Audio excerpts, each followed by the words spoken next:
बहू सुनो तो। कितनी बार बोला मैंने आपको, मेरे पे रोक टोक मत लगाया करो।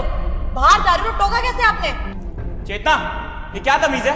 मेरे बाप के ऊपर हाथ उठाओगी तुम? जेठ जी, आप तो कुछ बोलिए ही मत। आप दोनों जब से गांव से उठ के आए हो ना, मेरी तो जिंदगी बर्बाद करके रख दी आप दोनों ने। किसने कहा था ये आने को? गांव की पिछड़ी सोच लेके आ गए हो, ये मत पहनो, वो मत करो, ऐसे मत रहो, वैसे मत रहो। चेतना, ये कैसे बात कर रही हो तुम मेरे बड़े भैया से और मेरे पापा से? और तुम्हारी हिम्मत कैसे हुई मेरे पापा पे हाथ उठाने की?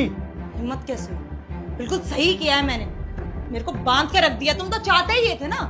मैंने तुम्हें शादी के वक्त ही बोल दिया था कि मैं अपना लाइफस्टाइल चेंज नहीं करूंगी, जैसे मैं रहती हूँ वैसे ही रहूंगी। हर सैटरडे जाती हूँ मैं पार्टी के लिए, लेकिन 1 महीना हो गया तुम्हारे भाई और तुम्हारे पापा यहाँ से जाने का नाम नहीं ले रहे। और मुझे अपनी पसंद रोकनी पड़ रही है। अपनी पसंद के कपड़े नहीं पहन सकती, सूट पहनना पड़ रहा है मुझे, क्योंकि इनकी सोच ऐसी है। बिलोता तुम्हारा घर नहीं है, मेरे छोटे भाई का घर है। मिलने के लिए आया था, याद आ रही थी, इसी वजह से पापा को लेके यहाँ पर मैं आया हूँ। अब फालतू की बातें तुम मेरे सामने कर रही हो।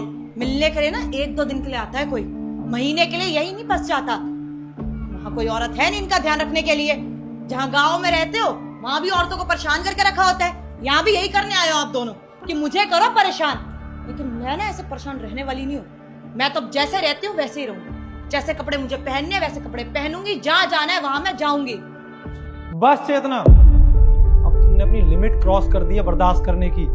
आजादी चाहिए ना तुम्हें? ठीक है, मैं देता हूँ आजादी। और एक बात तुम्हें बता दूं, हमारी दोनों की शादी हुई थी हमारी मर्जी से। तुमने बोला था कि मैं छोटे कपड़े पहनूंगी, मैंने बोला था जब मैं हूं तुम छोटे कपड़े पहनो, मुझे कोई दिक्कत नहीं है। पर बड़ों का आदर होता है। मैं गांव का रहने वाला हूं, वहां सब लोग बड़ों का आदर करते हैं। और मुझे तुमसे भी उम्मीद थी कि मेरी परिवार की तुम इज्जत करोगी और पापा की रिस्पेक्ट करोगी, और वो तुमने खो दिया। तुम्हें आजादी चाहिए ना? ठीक है, तलाक देता हूं मैं तुम्हें। नहीं रहूंगा अब तुम्हारे साथ आगे। और ठीक है, मुझे कोई प्रॉब्लम नहीं है, लड़कों की कमी नहीं है मेरे पास। मैं रिश्ता निभाना जानती इसलिए थी, पर मैं अपना लाइफस्टाइल चेंज नहीं कर सकती। ये मैंने पहले ही बोला था। अगर तुम्हें नहीं रहना तो दे दूंगी डाइवोर्स। देख, आप दोनों की वजह से आपके भाई का रिश्ता टूट रहा। अब तो खुश?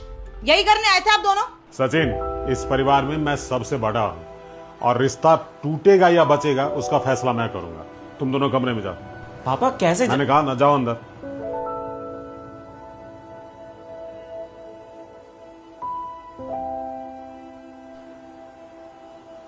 देखो बहू, मैं नहीं चाहता कि तुम इन रेस में बाहर जाओ और सोसाइटी वाले मुझे ताना मारे। बेटा, ये वीडियो तुम्हारे पास आया है तो तुम्हारी सारी मनोकामनाएं पूरी होगी। बस मेरा एक काम करो, इस वीडियो को लाइक करके चैनल को सब्सक्राइब कर दो और जाते जाते कमेंट में राधे राधे लिख देना।